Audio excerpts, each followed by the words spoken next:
नैना optical branded stylish नजर और number के चश्मे मिलने का बाएतमाद मरकज। जब मैं तो साले आपके पास ताबानी किराना के बाजू में मालेगा।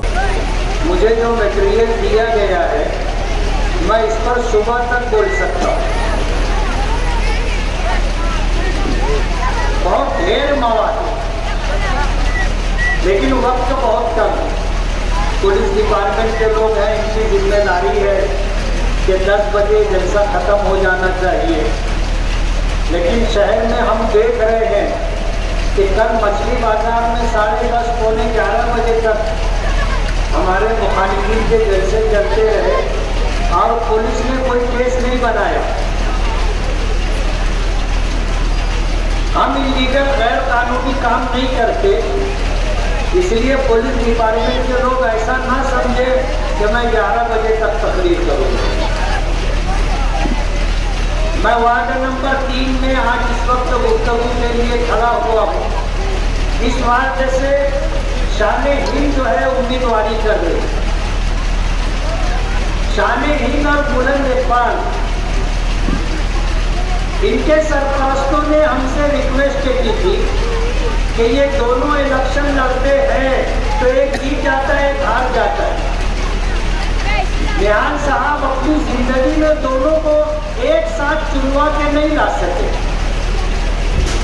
आप दोनों हमारे बच्चों को चुनवा के ला दो, हम 10 साल आपके साथ रहेंगे। एग्रीमेंट करके उन्होंने दिया ताकि हमको एतमाद और भरोसा रहे, लेकिन 5 साल में ही उन्होंने अपने गले से पट्टा निकाल लिया।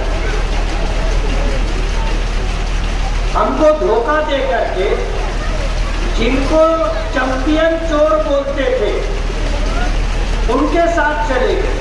कहते ना साहिबुल बैठ यादरा बीमा की, घर वाले को मालूम होता है जिसका घर है कि घर में क्या है, गांजा है, चरस है, चिमनी है, हथियार है या कुछ नहीं, उसको मालूम होता है। लेकिन मुझे नहीं मालूम कि आपके घर में क्या है।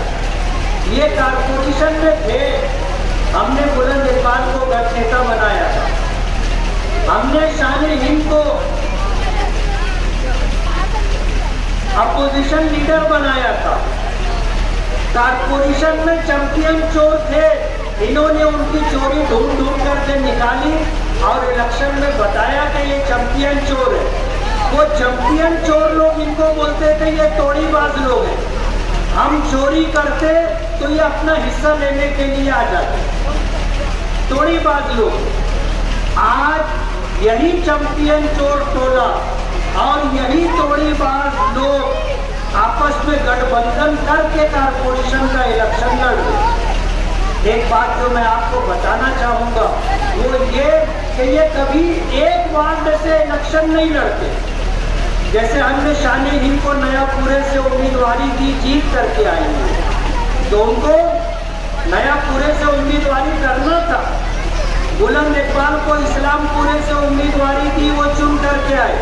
उनके इंतकाल के बाद मुस्तकीम डिग्नेटी ने वहाँ से उम्मीदवारी की और चुन करके आए। 11,500 वोटों से वो चुन करके आए और वो ये कहते थे कि मैं पूरे शहर में सबसे ज्यादा वोटों से चुन करके आया, तो इनको वहां से इलेक्शन लड़ना था ना।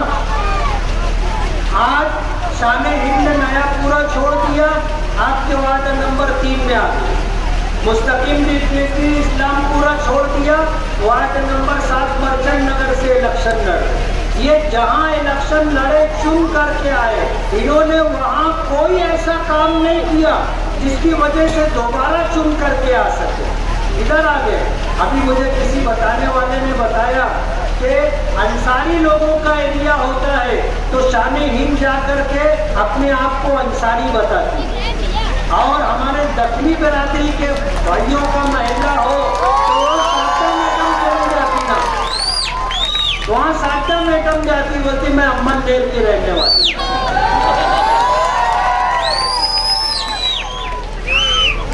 मालेगांव की आवाम को पता नहीं क्या बात है, लोगों ने बेवकूफ समझ रखा है और ऐसा समझ रहे कि शायद लोग इस बात को महसूस नहीं करेंगे, लेकिन अल्लाह का एहसान है। मालेगांव की आवाम सियासी तौर पर बेदार है, बाशऊर है, वो समझती है कि क्या खेल खेला जा रहा है। आज मुझे बताया गया कि जन्म दाखिले के मामले में जो SIT है, ये SIT मुझे पता है, इन्होंने रियासत के, स्टेट के चीफ मिनिस्टर को लेटर दिया था, होम मिनिस्टर को लेटर दिया था कि जन्म दाखिले के मामले में SIT बिठाई जाए, SIT गठित की जाए। उन्होंने कर दिया। ये लोगों को बेवकूफ़ बना रहे, लोगों को बेवकूफ़ बना रहे। ये मुसीबत बांग्लादेशी रोहिंग्याई होने का इल्ज़ाम लगा करके हमारे सर पर SIT की मुसीबत यही लेकर के आए। आज 1044 लोगों के जन्म दाखिले रद्द हो गए, 4 FIR हुई, और हमारी कितनी माएँ बहनें उम्रदराज और हमारे कितने कारपोरेशन के कई ऑफिसरान जेलों की सलाखों के पीछे ये लोगों को झांसा दे रहे हैं कि हम इनका केस लड़ रहे हैं। अरे वो केस ये लंबा कर रहे हैं मुझे बदनाम करने के लिए और कारपोरेशन में उसका बेनिफिट और फायदा लेने के लिए। लेकिन मालेगांव की आवाम को समझ में आ गया तो इन्होंने ये मुद्दा छोड़ दिया।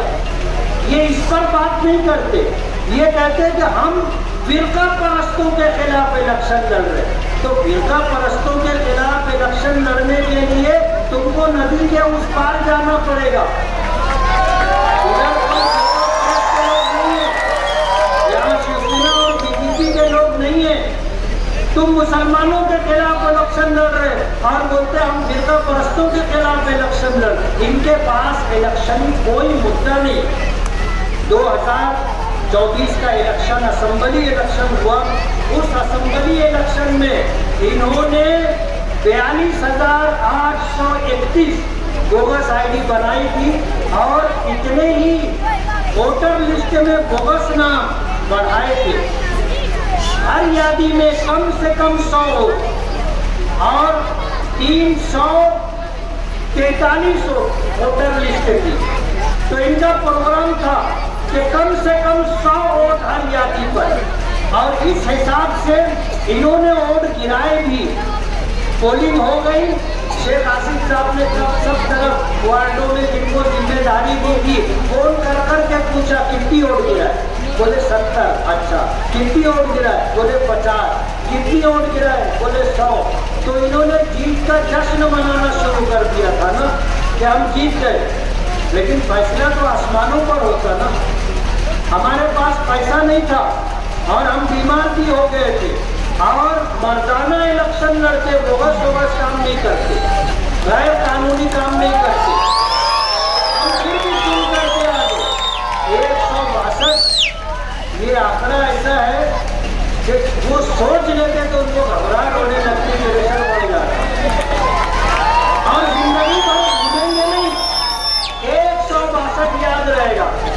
कहीं अगर 162 देख लिए तो इनका प्रेशर बढ़ जाता। अल्लाह ने हमको जीत और कामयाबी अता की। यही वजह है कि ये अपने गुनाहों का सबूत मिटाने के लिए 2019 का इलेक्शन हारे, 30,000 वोट कटवाए थे। 2024 का इलेक्शन हारे, 42,831 वोट जो इन्होंने बढ़वाई थी वो खुद ही कटवाने के लिए चले गए। कहते ना चोर मचाए शोर, खुद ही शोर मचाने लगे। अभी उनका प्रोग्राम ये है कि फिर 42,831 बोगस वोट डालना है। हर फाइनल में इन्होंने 2,000 बोगस ID वहाँ के लड़ने वाले लोगों को दिए हैं कि ये बोगस वोट। तो मैं ये कहना चाहूँगा तमाम वोटरों से, खास तौर पर अपनी माओ और बहनों से, 90% वोट ये खवातीन हमारी माओ बहनों के बोगस ID बना करके उनका वोट गिराने वाले। आप सुबह की नमाज पढ़िए, अगर नमाज के बाद सोने की आदत है तो 2-4 घंटे की नींद कुर्बान कर दीजिए। आप सुबह सवेरे जा करके वोट दे दीजिए, ओरिजिनल वोट दीजिए। इंशाअल्लाह आपका कोई बोगस वोट गिरा नहीं सकेगा। पुलिस डिपार्टमेंट के लोग मौजूद हैं, ये जानते हैं बोगस वोट देना कानूनन जुर्म है। बोगस वोट देने वाला अगर पकड़ा गया तो केस बन जाएगा, जमानत नहीं होगी और गुनेगार मुश्किल होता है। मैं अपने वर्करों से, अपने नामजद उम्मीदवार कारपोरेटरों से कहना चाहता हूँ, बोगस वोट देने के लिए कोई आए और सिद्ध हो जाए कि ये बोगस आदमी है, बोगस वोट देने के लिए आया, तो डब्बा बजा देने का। क्या बजाने का? डब्बा बजा देने का, और फिर उसके ऊपर केस भी करवा देने का, पुलिस के हवाले कर देने का। हम आपके साथ खड़े रहेंगे, हम आपके साथ खड़े रहेंगे, डरने की कोई जरूरत नहीं है। जब हमारे साथ कोई नहीं था तो हम नहीं डरते थे, आज तो पूरा मालेगांव हमारे साथ है, हमको किसी का डर नहीं है। इसलिए मैं आपसे ये गुजारिश करूंगा कि आप अच्छे कारपोरेटरों को चुन करके दें, जिन लोगों को सबीर मिंबर के बहुत सारे कारनामे मेरे पास लिखे हुए हैं, जावेद मिंबर के कारनामे और चेक उसके 2 नंबर का पूरी मेरे पास तफसील है। लेकिन मैं जातियात पे बात नहीं करता, जातियात पे बात नहीं करता। सियासी बात है, सियासी बात करने का, आयत से पाक अल्लाह की बात है। हम में से कोई आयत से पाक नहीं है, लेकिन हम जानबूझ करके गैर कानूनी काम नहीं करते। आप वोट डालिए, अगर आपका बोगस वोट गिर गया है, डाल दिया गया है, आप टेंडर वोट डालिए। बगैर टेंडर वोट डाले आप वहाँ से हटना नहीं। जो स्टाफ है वहाँ पर, जिनकी ड्यूटी है बोगस वोट रोकना, उनकी जिम्मेदारी है। अगर 15 से 20 बोगस टेंडर वोट पड़ गए तो उनकी इंक्वायरी लग जाएगी। आप अड़ करके टेंडर वोट डालिए, उसके बाद बोगस वोट डालने वाले बोगस वोट डाल नहीं सकेंगे। वक्त खत्म हो रहा है, पुलिस डिपार्टमेंट के लोग भी परेशान होंगे और हम कोई गैर कानूनी काम नहीं करते। इसलिए आपसे ये गुजारिश है कि 15 जनवरी 2026 को होने वाले कारपोरेशन के इस इलेक्शन में MIM के चारों उम्मीदवारों को आप वोट दीजिए, वतन की निशानी पर वोट दीजिए। मशीन 1 होगी या 2 होगी, उसमें 4 निशानी पतन की होगी, तो चारों पतन पर आपको वोट देना है, चारों पतन पर वोट देना है। हर वोटर 4 वोट देगा, देंगे ना पतन को, पतन को